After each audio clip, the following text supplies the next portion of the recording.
On peut dire ça aussi. Aujourd'hui, la question du jour, c'est comment faire pour arriver à se comprendre? Comment faire pour arriver à se comprendre? Mon nom est Chantal Brault, je suis néo-sexopédienne, une spécialiste en savoir-faire et en savoir-être sexuel et spécialiste des sens et du plaisir. Parlons de ça aujourd'hui. Comment faire pour arriver à se comprendre? En fait, la communication, il y a plusieurs types de communication. On en dénombre 5, mais il y en a 2 qui nous intéressent particulièrement et c'est les 2 qu'on a le plus de difficultés à faire.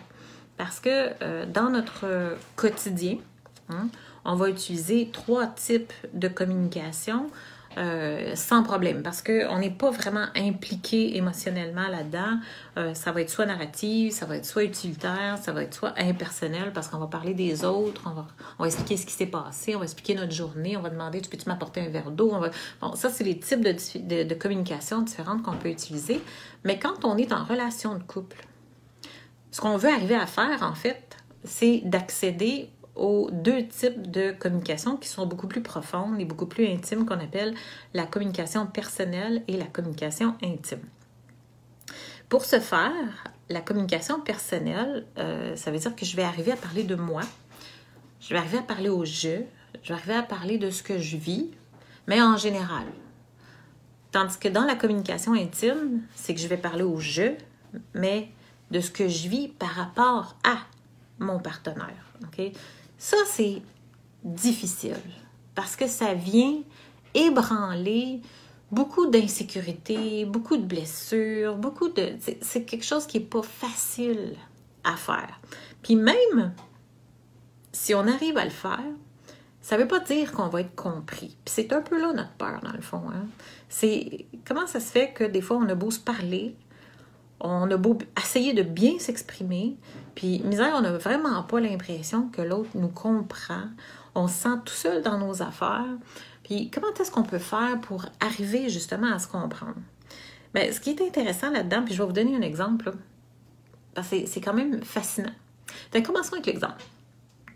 J'avais envie de donner un exemple que j'ai tiré de mon prochain livre qui s'en vient, où je raconte mes 37 ans de vie amoureuse.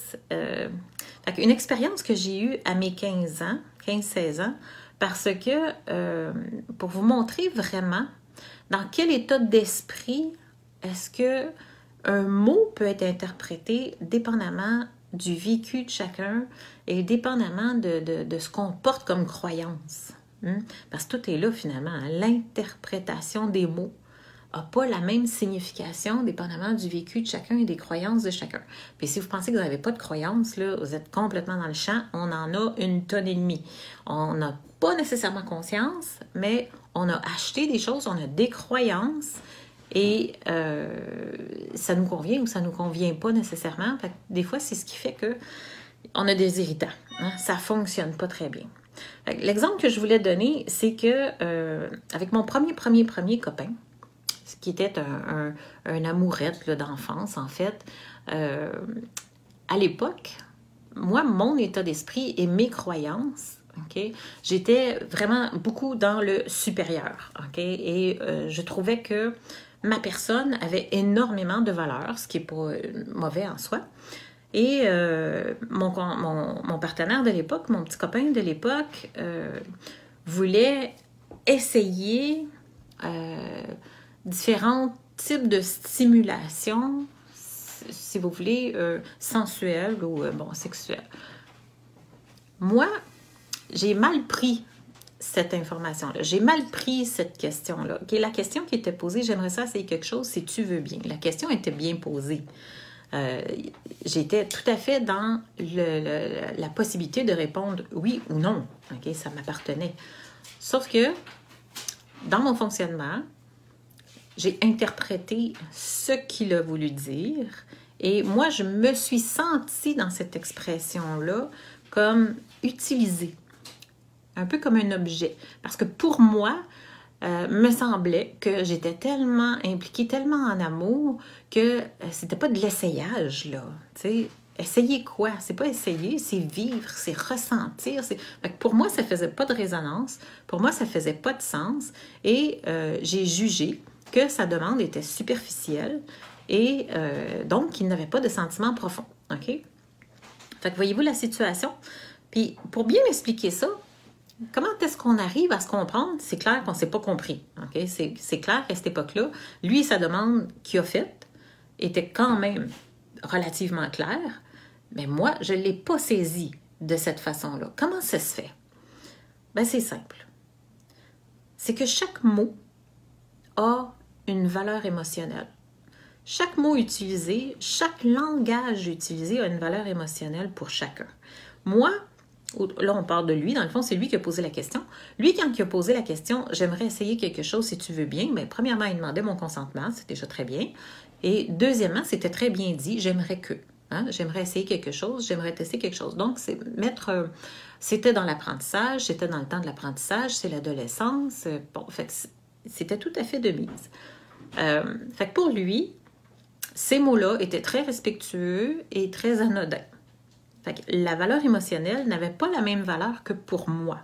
Moi, en recevant ces mots-là, en recevant cette information-là, pour moi, la résonance émotionnelle, ça faisait « Pour qui tu me prends? Est-ce que tu me prends pour un objet? Est-ce que tu me prends pour quelque chose qu'on essaie? Est-ce que... » Fait que là, ça a déclenché la non-importance. Voyez-vous la résonance émotionnelle? Puis pourtant, c'est les mêmes mots là, qui ont été utilisés.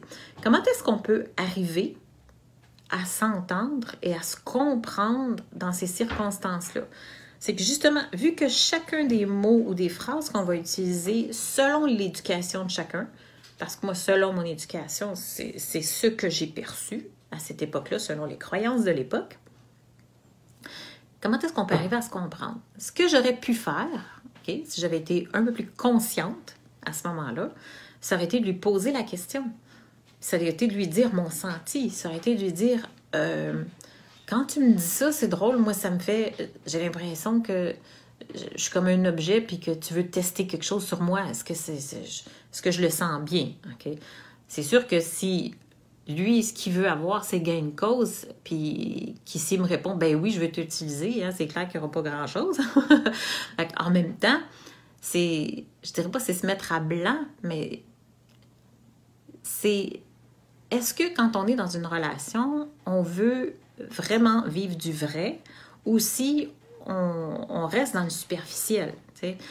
Si je m'ouvre à quelqu'un, si je lui demande et je lui dis ce que moi je ressens et que l'autre va me répondre pour qu'on arrive à se comprendre, parce que la résonance de ces mots-là, s'il avait été au courant, lui, que pour moi, cette résonance-là, ça faisait ça, il se serait peut-être exprimé dans d'autres mots et on aurait peut-être arrivé à faire saisir, faire comprendre, parce qu'il faut valider en fait l'information.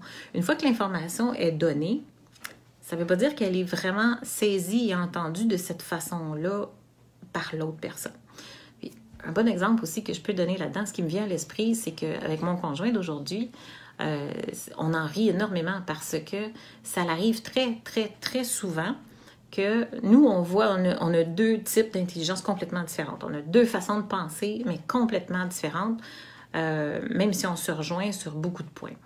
Et lui, dans un type de situation, il va aborder ça, exemple, complètement par la gauche, puis moi, je vais aborder ça complètement par la droite. Fait qu'on, finalement, on parle des mêmes choses, mais partant de deux axes complètement différents, fait qu'on se comprend pas.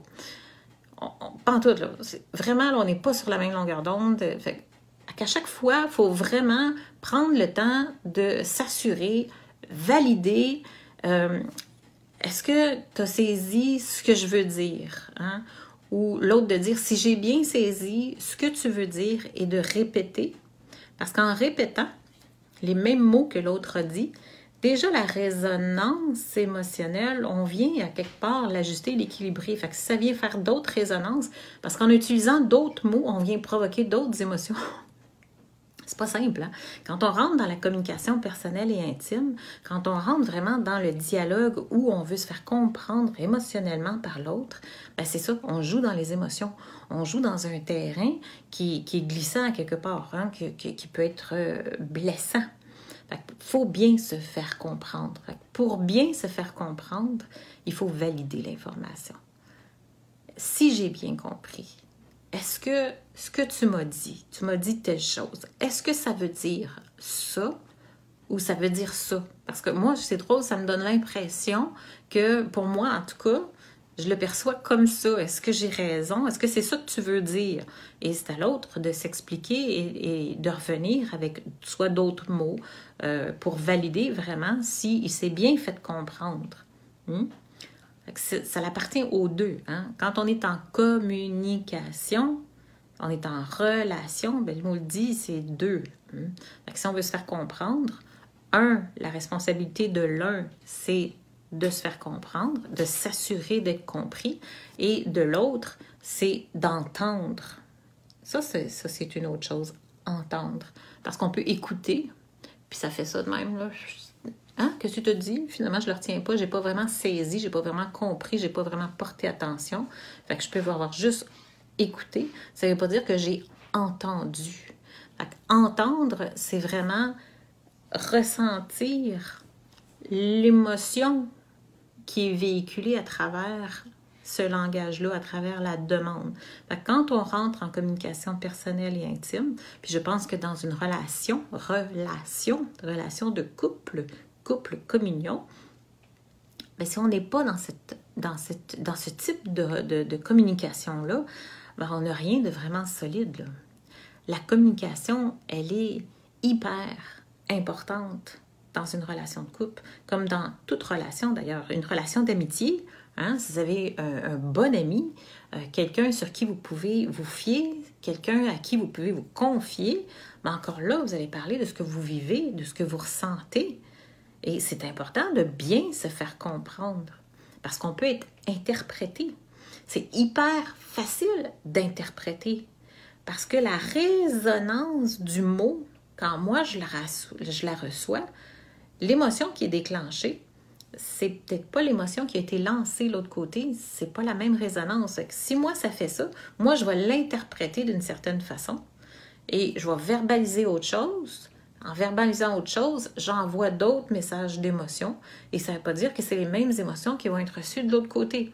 Fait que tant qu'on ne valide pas, on ne peut pas s'assurer que l'autre a bien compris.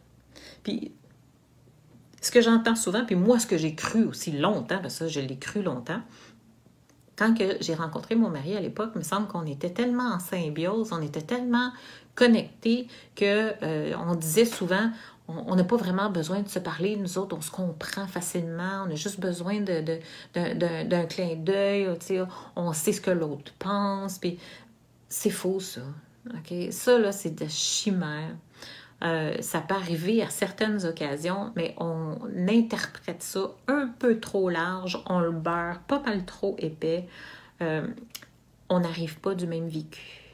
On n'a pas les mêmes déclencheurs. On n'a pas nécessairement les mêmes croyances. Fait que la résonance émotionnelle des mots n'est pas la même d'une personne à l'autre. C'est vraiment très, très important si on veut se faire comprendre de vérifier. Valider l'information constamment. Et si on veut vraiment communiquer, en fait, c'est de faire attention à l'émotion qui est là quand l'autre nous parle, puis de dire, ah, ok, là, tu me dis ça, là, moi, ça me fait ça. Ça me fait ça comme émotion. Ça me fait réagir de telle façon.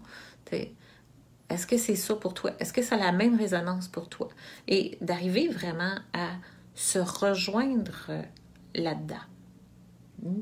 Au début, c'est moins facile à faire, mais plus on le fait, plus on prend habitude et plus on rentre vraiment en complicité et en intimité parce qu'on arrive à se rejoindre.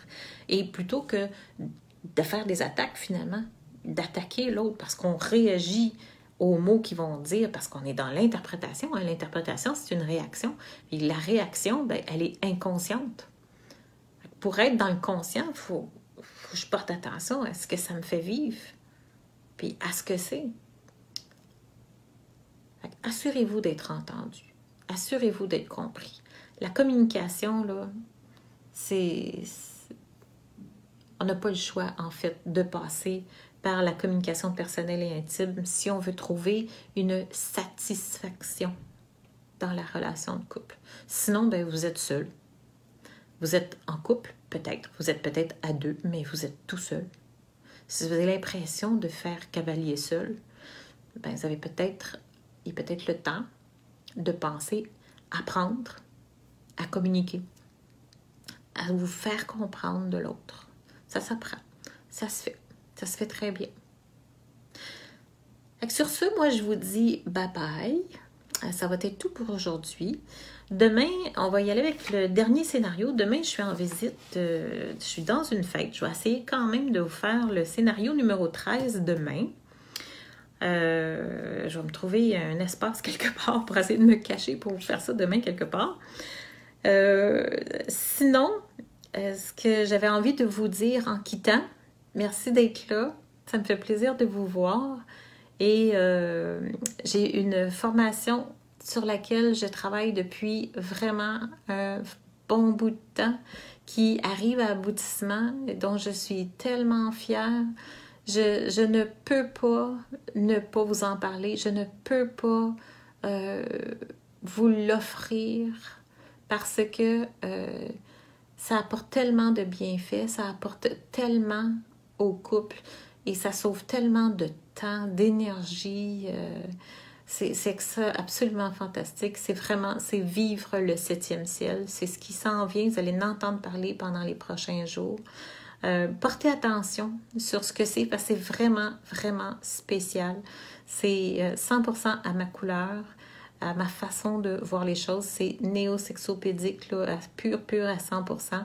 Donc, ça veut dire qu'on va travailler sur le corps, le plaisir du corps, les messages du corps qui, lui, est complètement conscient pour justement prendre des prises de conscience et retrouver notre pouvoir sur nous-mêmes. Ce qui est phénoménal, c'est vraiment extraordinaire. On l'a vécu récemment avec des couples dans le sud pendant un concentré 7 jours de temps. Ça a été, wow, vraiment extraordinaire. Fait que je vous en reparle un peu plus tard. Sur ce, moi, je vous quitte. Et je suis en déplacement pour quelques jours. Fait que je vous aime, je vous adore, je vous embrasse. Et je vous dis bye, bye, bye. À plus.